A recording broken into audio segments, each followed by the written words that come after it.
We done in love like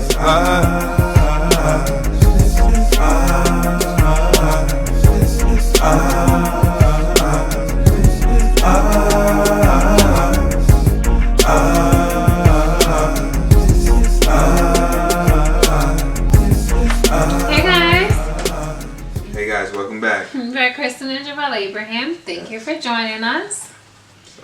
Today's topic is... They don't want me fixed. Okay, so we're addressing the Western medicine culture. Where we see a lot of for-profit healthcare victimization and the frowning upon herbal remedies and naturalists. What's up with that? I know. So, it seems as though healthcare has become more of like a big conglomerate corporation of sorts, where it's less about treating the patient and more about making a profit. Disappointment. Which is very disappointing because a lot of people would like to go the holistic route. They would like to try natural herbal remedies, but because there is little known about that, what we're now jumping to is taking medication, whether it be over the counter or prescription medication, and we're masking the problem, which is why the title, They Don't Want Me Fixed, is what it is. Because if you are not actually addressing the problem, you're not fixing what's actually going on there, you're not even investigating in order to fix it, then what are you doing? You're leaving it broken, right? So you're going to mask the symptoms. What they're doing is they're writing prescriptions to really mask the symptoms, and then a lot of times these prescriptions come with side effects. So, you take prescription for high blood pressure, for example, and then the side effect is like dizziness or nausea. And it's like, really? Like, I got to do all of that to lower my blood pressure? When really, something as simple as staying away from stressful environments, or switching the group of people that you're around, or going to counseling with your spouse may do the trick. Changing the foods that you eat, having lower sodium content, intaking more fruits and vegetables, and taking more water. Like, there are things that you may potentially be able to try. There may even be some herbal remedies out there. Absolutely. So, because there's tons of in different parts of the world, they're using more holistic medicine, where it's not the first thing that you do is prescribe medication. That's like the last resort. The last resort is prescribing medication. The last resort is having surgery. For me, I feel like unless the surgery is actually like an emergency surgery or something like that, that really should be the last resort. Let's try to enhance the quality of life.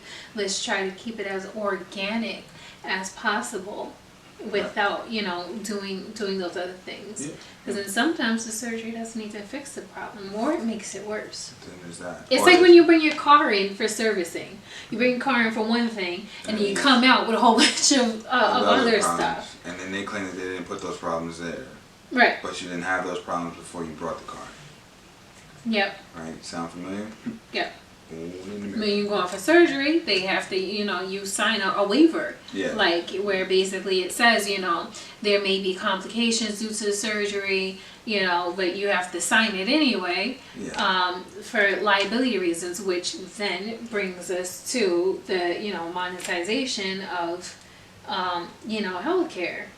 Well, that's the part I think that I'll elaborate on. Healthcare has become a business, a profiteering, racketeering business, where it's more, is it profiteer word?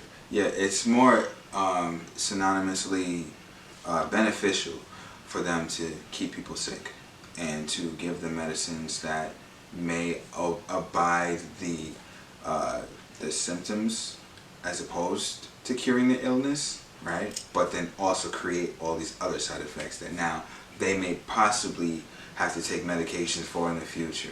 So this is medication after medication. The medication is supposed to basically cancel out one symptom, and it creates several, like almost 12 others, you know, and they do this over and over again. And really what the issue is that these health care, you know, companies, these medical, you know, pharmaceutical companies, it's really the pharmaceutical companies that are the biggest issue with the monetization part.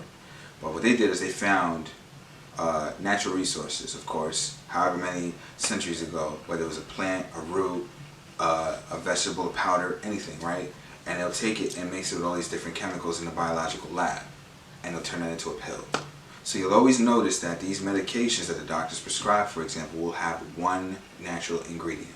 And that natural ingredient is supposed to be the active or the acting ingredient that's supposed to cure the illness, right? But they put all these other chemicals in it that kill it. They're killing you. They're not curing you. So the medication itself ultimately cancels itself out. It doesn't actually cure anything. It helps with the symptoms because of that natural ingredient maybe, but it doesn't actually solve the issue, and it doesn't fix the problem. So that's what led to the conclusion of this title, They Don't Want Me Fixed, because it's more beneficial for them financially for you to stay sick. As long as they keep prescribing you medication, right, the pharmaceutical companies get paid and they get a cut. Or you go to surgery, you go in a procedure. They get more for a procedure than they do for a doctor's visit. And an office visit, a doctor's visit, is where they tell you what's wrong with you and how to fix it.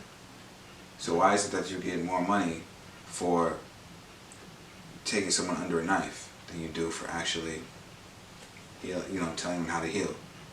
And then they'll always shy you away from, in most circumstances, they'll shy you away from natural medicine, holistic doctors. They'll say that this stuff hasn't been proven to work. There's a lot of things around the world in different countries that have not been proven to work, and they work. There's a man named Dr. Sebi who cured AIDS in the 80s. This country's still running rampant with AIDS. But they'll tell you there's no cure. There's people, high-profile people, maybe one or two, now that are still alive, and they had AIDS. They didn't die. Like, this is what I'm saying. So it's like, you have to look at it and just develop without the reasoning to say, you know, what is really going on, because they're not showing you everything. And no matter what conclusion you come up with, you will come up with the conclusion that they're not showing you everything. They're not telling you everything, and they're not honest, truthful, and forthcoming with the cure to these illnesses. Also, remember one crucial key thing. Any vaccine is proof that there's an antidote. They extract vaccinations from the antidotes. They extract those, you know what I'm saying, small care packages of short-term relief from the actual cure. So if there's an antidote, there's a cure. And the antidote is proof. So if they ever told you there was an antidote but not a cure for something, they lied to you. Straight up. And their science will prove that. Yeah. So I will say, you know, don't not go to the doctor, because you definitely need to at least know what's going on with your diagnosis. Right.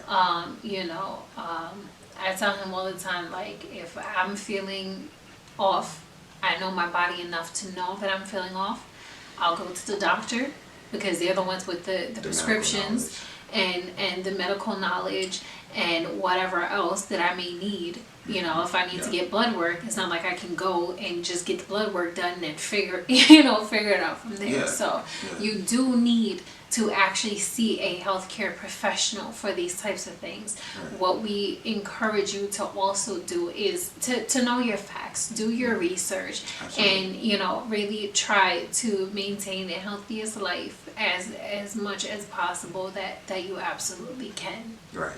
And don't let them give you examples of people who were quote unquote in your predicament or in your situation.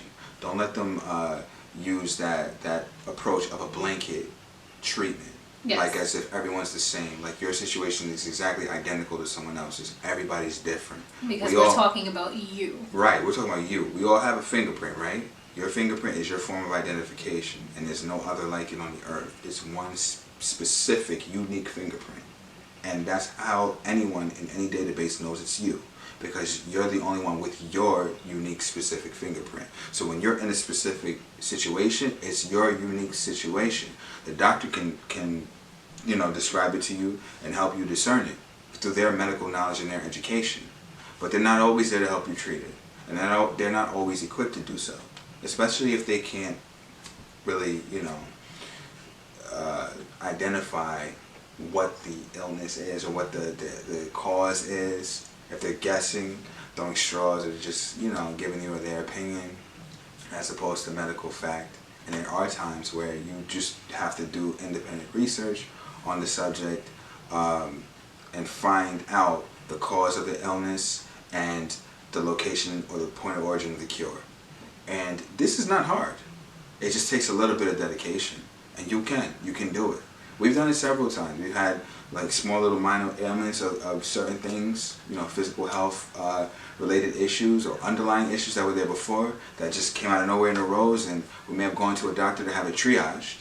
Yeah, we're medically, prowess in this field, but we know what we're talking about. So it's like we had a triage, we had them, discern what was going on, and then we self-treated. We found natural and holistic means to treat these things, and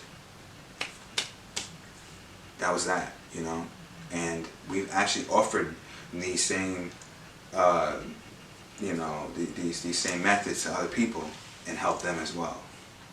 So that's just something to take away from it. But maybe we'll put together like a small list one day and give you guys some stuff that we're sure will help your situation, regardless of what it is.